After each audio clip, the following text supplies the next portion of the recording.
everyone, this is Colleen Lemma, Starseed Astrologer and Spiritual Messenger from SacredSoulEmpowerment.com, and I'm here to do your monthly angel card reading for January 2017. So this is the first month in a brand new year. It's a brand new energy, which we're going to talk about shortly. And I want to start out by telling you what card decks we're going to use for this monthly reading, what your stones of choice are for the monthly reading, and then we'll get into some of the astrological and universal energy highlights. So for this monthly reading, we're going to be using the Syrian Starseed Tarot deck, which is by Patricia Corey and Alyssa Bartha. And your special message card, depending on your stone of choice, is going to be coming from the Angel Tarot deck by Doreen Virtue. Now, for those of you that tune into my weekly readings, you may realize that these are the same two decks that we use for the last week of December's weekly angel card reading. And every time I do one of these YouTube videos, I meditate and I tune in and I ask my angels and guides what decks they want me to use for any particular week or month.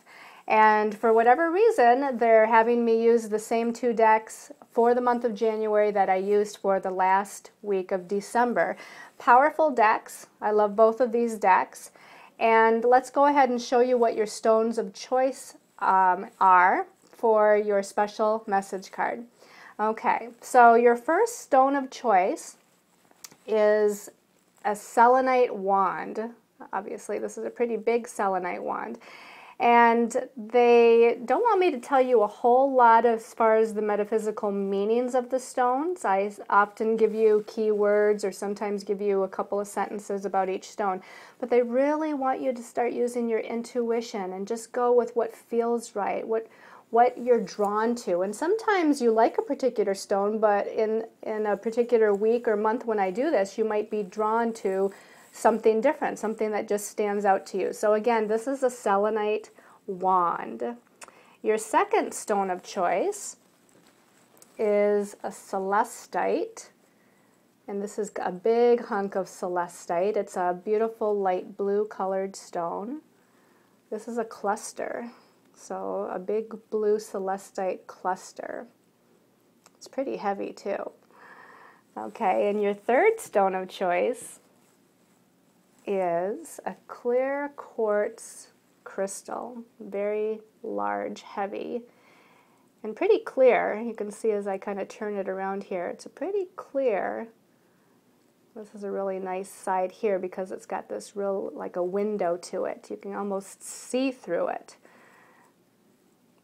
Okay, so we got the clear quartz crystal. So again, it's the selenite wand, the celestite cluster, or the clear quartz crystal. All right, so to start out, we need to really talk just at least for a couple of moments about the year 2017 and what that means before we get into just the month of January. So if we back up, the year of 2016 was a 9 universal year. You heard me talk about that in many, many videos over and over again. And that 9 universal year was a time of the ending of a cycle. You know, when we talk about numerology, we look at the single digits, and yes, we do look at the double digits as well when we get, you know, more involved with numerology. But in simplistic numerology, we look at 1 through 9.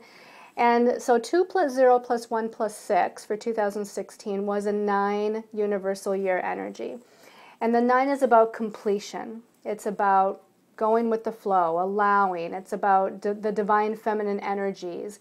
It's about compassion, unconditional love. It's about being a humanitarian, being very artistic and philanthropic. But the biggest part of that 9 energy was, again, it's the last of the single-digit numbers. It's a closing out of a cycle. It's endings, releasing. Sometimes it's endings of circumstances and situations in our life. Sometimes it's endings of relationships. At the very least, it's endings about certain thoughts or ideas or belief systems about yourself and about your life, and all of that was being purged on a physical, emotional, mental, and spiritual level throughout the year, sometimes more intensely than at other times. So now we're in 2017, and if we add that 2 plus 0 plus 1 plus 7, we get the number 10, which in numerology, we often will add the 1 plus the 0 or any of the double-digit numbers that happen to be there to get that single digit. So we're in a 1 universal year. And the 1, of course, is the first of the single-digit numbers. So now we're in this new beginning. It's about new directions, new ideas, new inspirations, new energies. And it's like a new birth, you know, it's like the death was 2016 and the rebirth is now in 2017. It's about individuality, leadership, being self-sufficient, standing on your own 2 feet. All of these things go with the number 1. Now, if we look at the fact that when we add those numbers of 2017 together, it actually does equal a 10. And we think about the 10th major arcana of the tarot deck.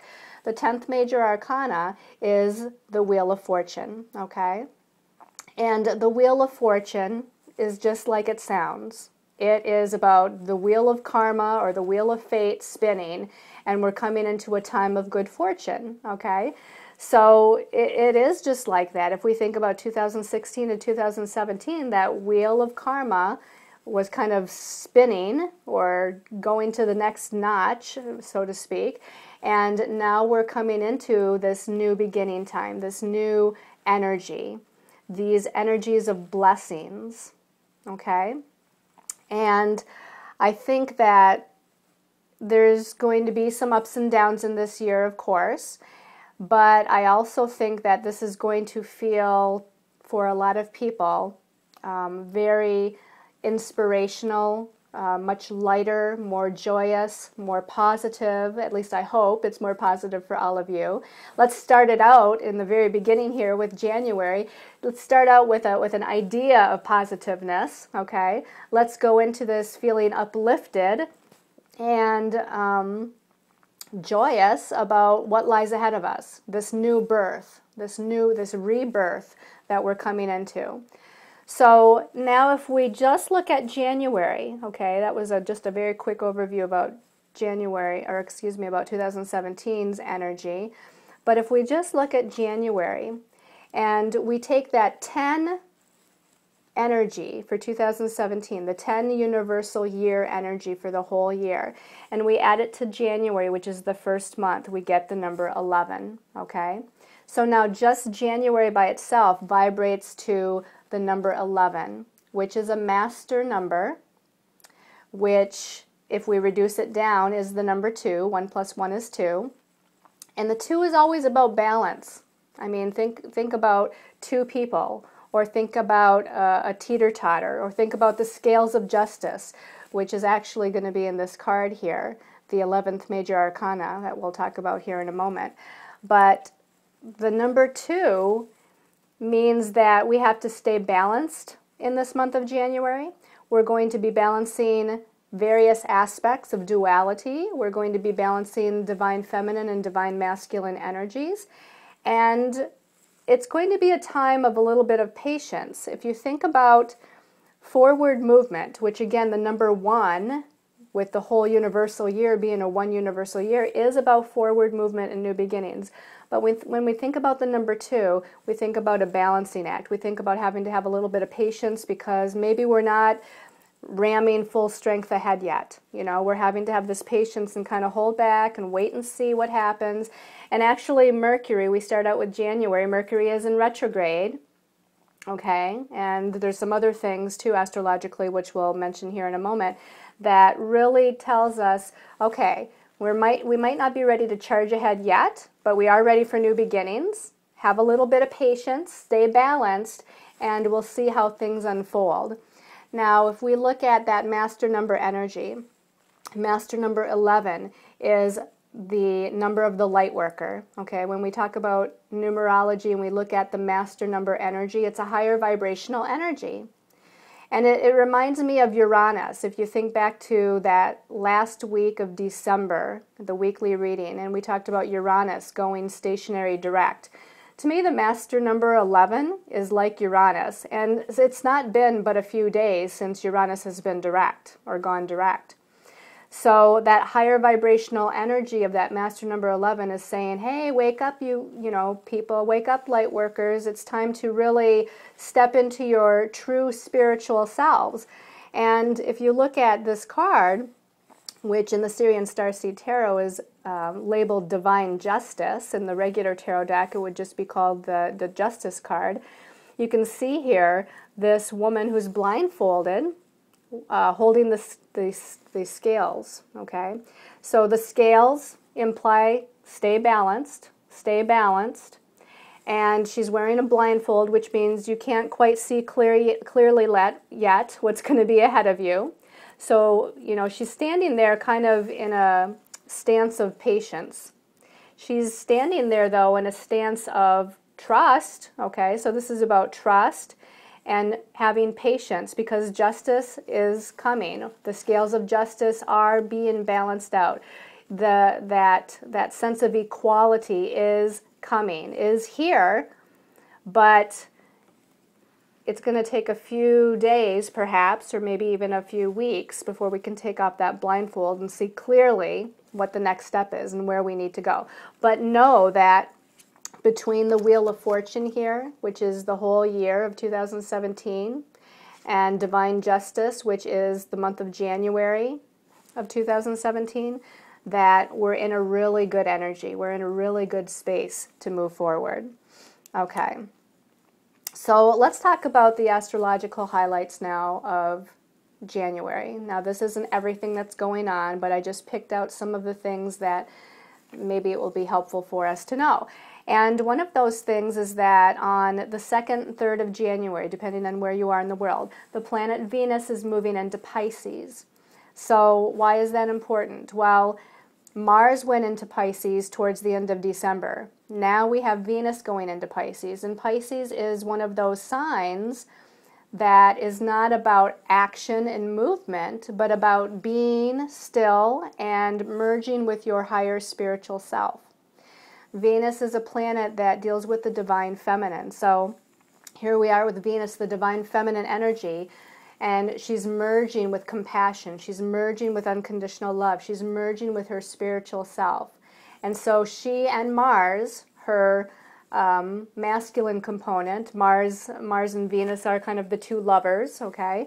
And they're both in that sign of Pisces, okay? And this is all about, again, being the spiritual warrior and stepping into your spiritual truth. Now, Mercury has gone retrograde. It went retrograde in December. It's still retrograde. And it moves back into Sagittarius from Capricorn around the 4th, okay? Just for a few days, because then Mercury turns back to direct motion on the 8th. And then in a few more days, moves back out of Sagittarius, which is all about being the truth seeker and seeking the truth, and it's about our belief systems. And then it moves back into Capricorn, and we'll continue to move through Capricorn. It's in Capricorn for the rest of this month of January, but again, it's slow moving for a little while because it just turned direct on the 8th. So again, our thoughts and our ideas, it's really a good time to think about our thoughts and ideas and what we need to do, and it's even a good time to redo some things. But as far as, again, fast movement, you know, that planet is moving slowly. And again, some other planets like Venus and Mars are not in an action-oriented placement yet. Now we have a full moon at 22 degrees Cancer on the 12th. So this is all about our emotions and our feelings. And it's going to be a time again of merging with that divine feminine energy. Cancer is ruled by the moon, and the moon is all about our intuitions and our psychic perceptions and our emotions. And then we come to a new moon on the 27th. And the new moon This is where we're getting towards the end of the month, and this is where we're getting towards energy starting to pick up the pace a little bit. The new moon is at 8 degrees of Aquarius on the 27th or the 28th, again, depending on where you are in the world. On the 27th and 28th also, Mars is finally moving into the first sign of the zodiac, which is Aries. And this is where we're going to have a little more fast movement, a little bit more ability to take action, take charge, be a leader, you know, stampede ahead. Because Mars is a fire planet. It's moving into Aries. That's a fire sign.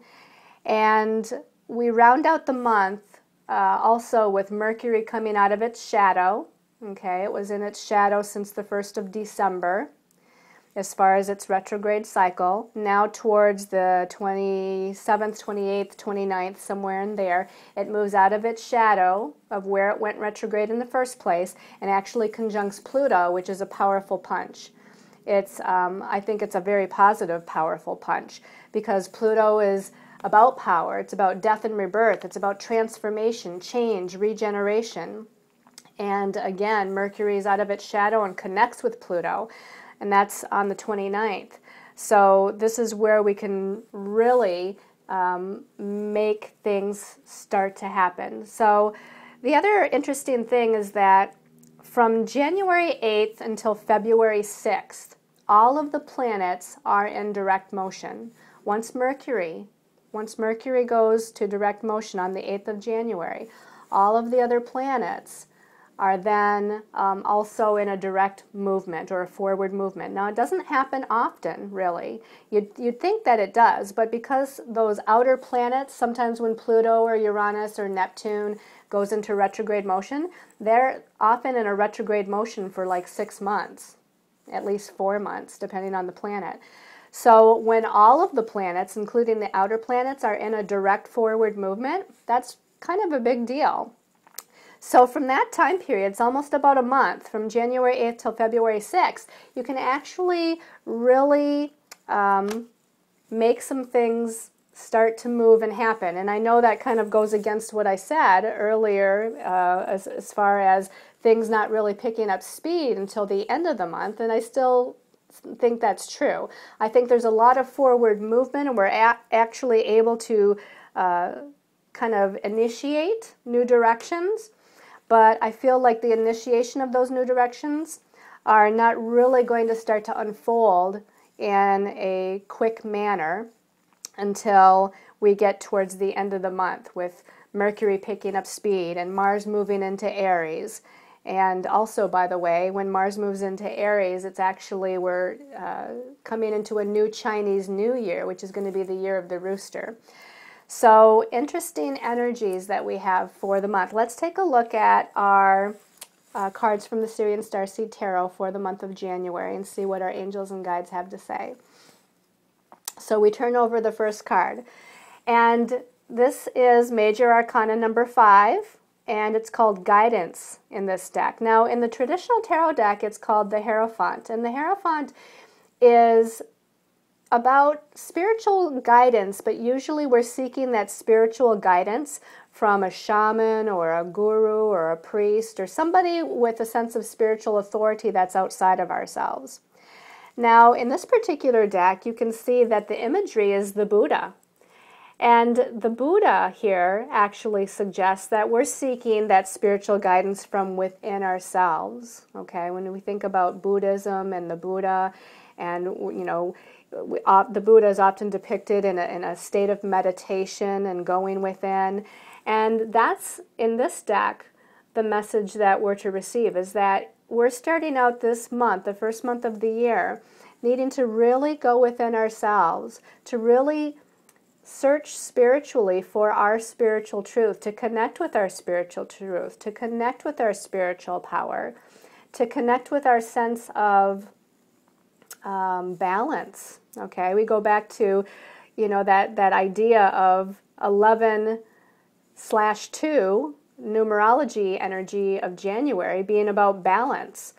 And when I think about the Buddha, I think about one being emotionally and mentally and spiritually in balance as they're going within to seek that inner guidance And yes, you can still seek guidance from your angels and guides, or even from, you know, others outside of you that may be like spiritual teachers to you. But first and foremost, you should try to seek that spiritual guidance from within your own higher soul self, within your spirit or your soul's higher energy. Let's take a look at the second card and see if we can get more information. Okay, the second card is the Nine of Flames. Okay, this is like the Nine of Rods, the Nine of Wands, or the Nine of Fire in the tarot deck.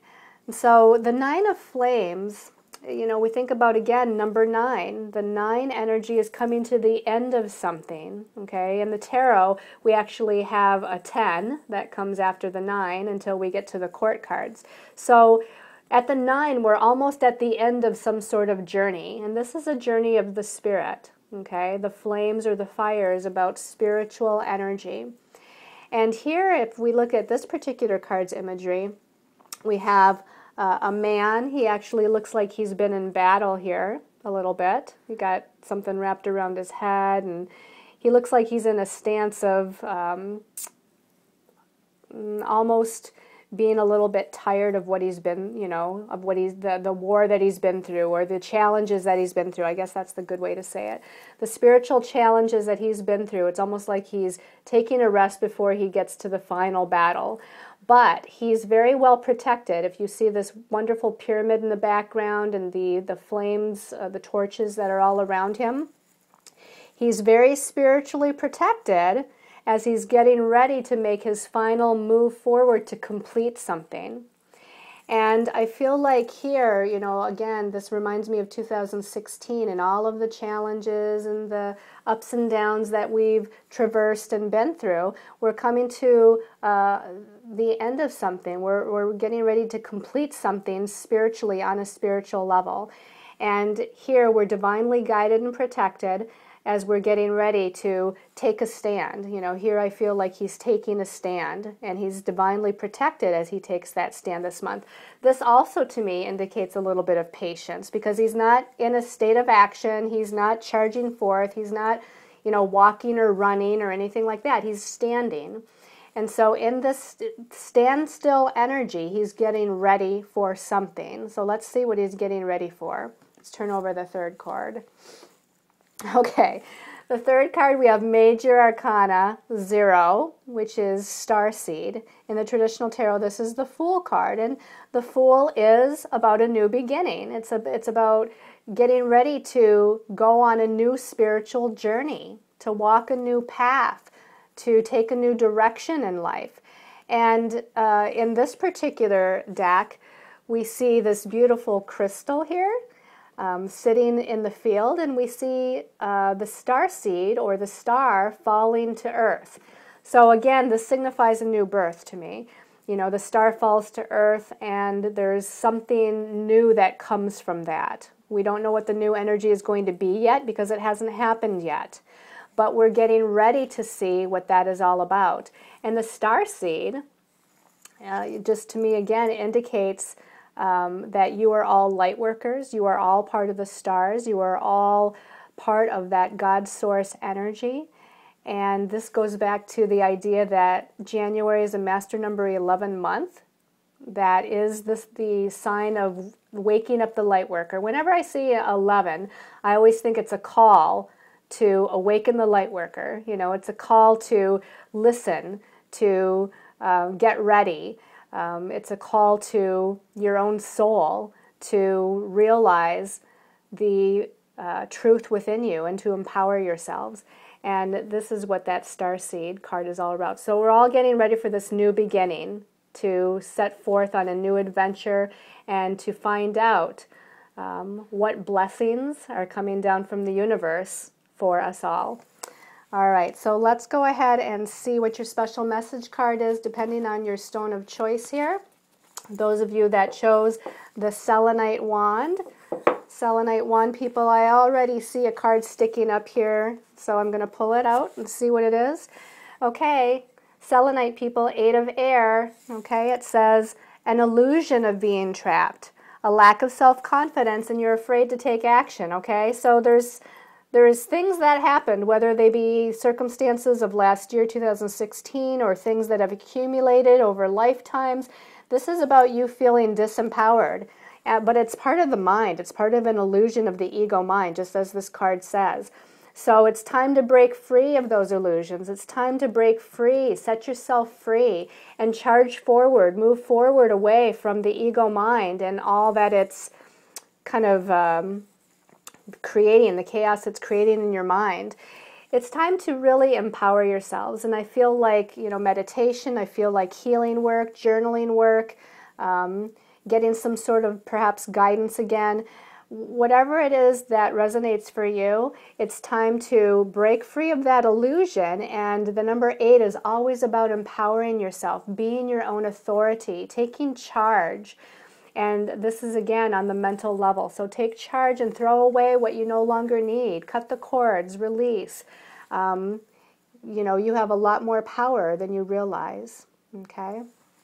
So for those of you that chose the Celestite, let's take a look here. We're going to give these a little shuffle here. So asking for a message for Celestite people for January.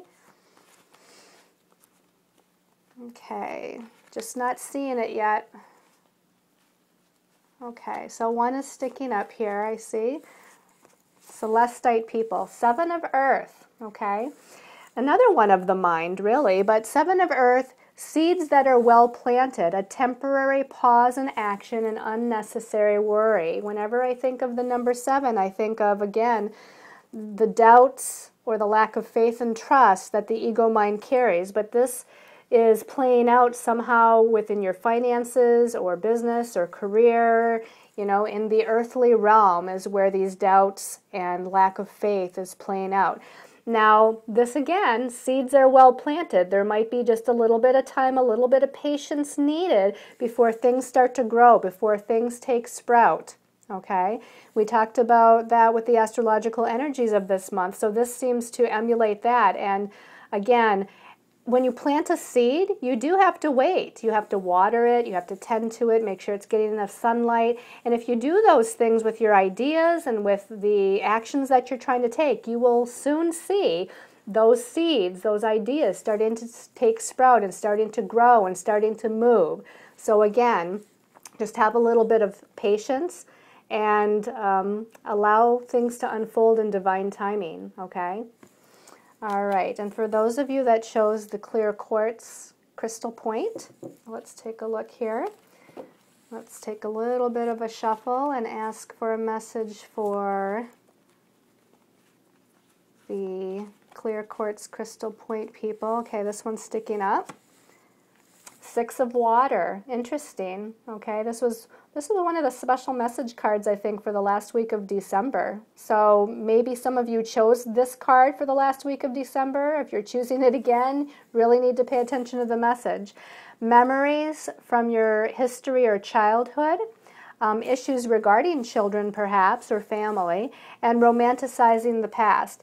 Now, this can be a couple different things. This can be about balanced emotions and feelings, and feeling just really good, but it's usually, again, it's usually about thinking back upon the past, reflecting upon the past, being stuck in the past sometimes because you're romanticizing the past. It's like, well, I had this back then, and still kind of feeling in that energy of I want that, I still desire that. But maybe it's time for something new. Maybe you're not seeing things as clearly as they need to be seen.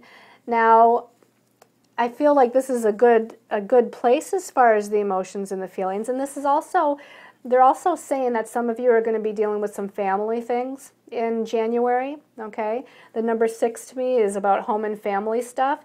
So I think that, again, some of you, there might be things with your parents or with children that are happening or going on, with the household itself that's going on. But it's whatever these things or circumstances are, they bring up some emotions. They bring up feelings of the past. And some of those feelings I feel like are it's like healing. There's a healing that's taking place. That's what I feel with this. It's a very positive healing, and it's a very good feeling to connect with those that we love. Again, whether it be family or other people that we consider our family. You know, we're bonding with people. We're allowing these emotional connections to take place, and that's a very positive thing. But again, there could also be some things they're saying with relationship matters that maybe we're romanticizing, and it's not really what it seems to be. So just be aware of that. It's mostly about healing our emotions in some way, shape, or form for this card. All right, so I hope you've liked the monthly angel card reading. Tune in to the weekly angel card readings, of course. Check out my Facebook posts on Colleen Lemma or Sacred Soul Empowerment for daily astrological and empowering posts. I want to send you all much love and light. Thank you all for tuning in, for sharing, for subscribing, for commenting.